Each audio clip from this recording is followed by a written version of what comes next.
और जब वो हिंदू कोड बिल लाए थे, पूरी हिंदू महासभा, पूरा जनसंघ, पूरा आरएसएस और पूरी संविधान सभा इसके खिलाफ हो गई थी। पटौदी के जाटौली मंडी स्थित पार्थ पैलेस में आयोजित संविधान संवाद एवं सम्मान समारोह में कांग्रेस नेताओं ने भाजपा सरकार पर शिक्षा और बेरोजगारी के मुद्दे को लेकर जमकर हमला बोला।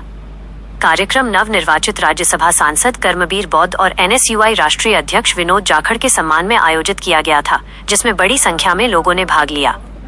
कार्यक्रम में मुख्य अतिथि के रूप में पहुंचे राजेंद्र पाल गौतम और मिशन जय भीम के पदाधिकारियों का कार्यकर्ताओं ने जोरदार स्वागत किया।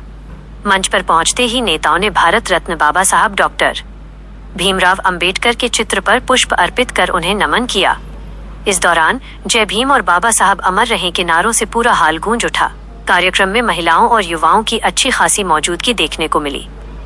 अपने संबोधन में राजेंद्र पाल गौतम ने भाजपा सरकार पर निशाना साधते हुए कहा कि कांग्रेस सरकारों ने गांव-गांव और शहर-शहर सरकारी स्कूल खोलकर गरीब और मध्यम वर्ग के बच्चों को शिक्षा से जोड़ने का काम किया था, लेकिन वर्तमान सरकार सरकारी स्कूलों को कमजोर करने में लगी हुई है।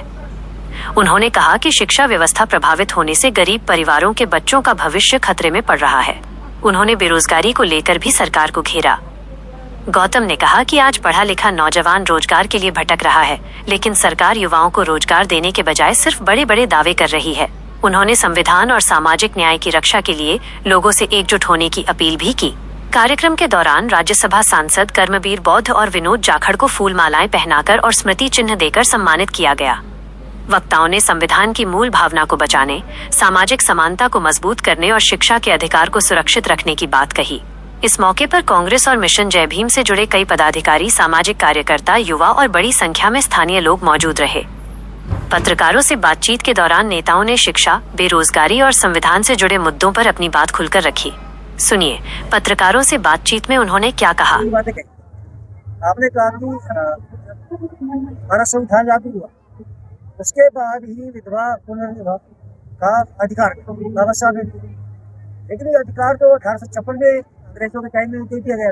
कहाँ दे दिया? फिर हिंदू कोड बिल का विरोध क्यों हुआ?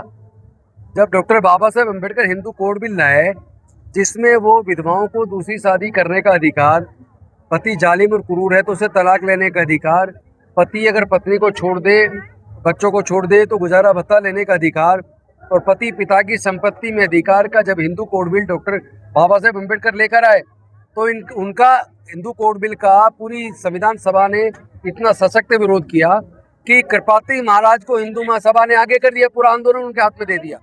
और डॉक्टर बाबा साहेब अम्बेडकर जी ने कहा कि अगर मैं अपने भारत की हिंदू महिलाओं को ये अधिकार नहीं दिलवा सकता तो मुझे कानून मंत्री बने रहने का कोई हक नहीं है, और उन्होंने कानून मंत्री पद से त्यागपत्र दिया। तो अगर आप कह रहे हैं कि 1856 में दे दिया, तो वही किताब में भी नहीं है कहीं, ये किताब में भी कहीं नहीं है, ये आपको समझने में कहीं गलती हुई है। 1951 में डॉक्टर बाबा साहेब अम्बेडकर जी ने हिंदू कोड बिल के ऊपर ही रिजाइन किया था मंत्री पद से। वो कानून मंत्री थे, देश के प्रथम कानून मंत्री। और जब वो हिंदू कोड बिल लाए थे, पूरी हिंदू महासभा, पूरा जनसंघ, पूरा आरएसएस और पूरी संविधान सभा इसके खिलाफ हो गई थी, और उन्होंने कहा था कि हिंदू महिलाओं को ये अधिकार देना ये हिंदू धर्म पर हमला है, जिस वजह से डॉक्टर बाबा साहेब अम्बेडकर जी ने कानून मंत्री के पद से त्यागपत्र दे दिया था। और उसके बाद 1952 के चुनाव में जब दोबारा सरकार बनी, फिर नेहरू जी को पकड़ा, उसके बाद उन्होंने इस कानून को पास करवाया और ये 4 टुकड़ों में बट के लागू हुआ। 1955 में हिंदू मैरिज एक्ट, 1956 में Hindu adoption and maintenance act, 1956 में हिंदू सक्सेशन एक्ट और 1956 में ही Hindu guardians and wards act. लोगों के लिए क्या कहना चाहिए? आज जो बाबा साहब ने, जैसा कि हमारे आदरणीय राजेंद्र पाल गौतम जी ने बताया, जो संविधान के अंदर जो अधिकार दिए गए थे, वो अधिकार दिन प्रतिदिन खत्म किए जा रहे हैं। और खासकर जो ठेकेदारी प्रथा है, आउटसोर्सिंग है, वो तमाम तरह की खत्म किया जा रहा है। उसमें बहुत बड़ा शोषण है। और खासकर आजकल आपने देखा होगा, जो स्वीपर है वो रोडों पर थे, और अभी सरकार ने 2014 में कहा था कि हम स्वीपरों को रेगुलर करेंगे। फिर 2024 में कहा कि सरकार इनको 26 और 27 हज़ार रुपये देगी। एक बात नहीं मानी। कल एक मीटिंग करके जो है फिर उनकी स्ट्राइक को खत्म कर दिया। देखते हैं वो कितने रेगुलर करते हैं। अब उनका हम नियमित करेंगे। अगर नियमित करेगी तो कांग्रेस पार्टी उसका स्वागत करेगी, लेकिन मुझे दिखता नहीं, क्योंकि जो हमारा मंत्री है, या हमारे मंत्रियों के हाथ में कुछ नहीं है, ना उनकी चलती है, ना मुख्यमंत्री की चलती है।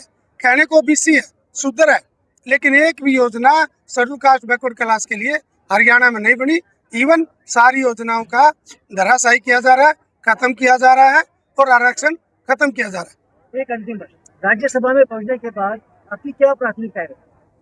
खासकर तो मैं जो राज्यसभा के अलग रहेंगे, लेकिन मैं राज्यसभा जाने के बाद जो समाज के अंदर फूट डालती है, आपस में एक दूसरे को लड़ते हैं, उसको खत्म, भाईचारा बनाने का अभियान हम पूरे देश में चला रहे हैं और उसमें हम कामयाबी की तरफ बढ़ रहे हैं। दूसरा, जो भी हमारे जो ना अधिकार है संविधान में दिए गए, उन अधिकारों को कैसे, जैसे कि जननायक राहुल गांधी जी कहते हैं, जिसकी जितनी संख्या उसके उतने जो ना अधिकार, उतने उसकी हिस्सेदारी, उस पर हमारी लड़ाई रहेगी।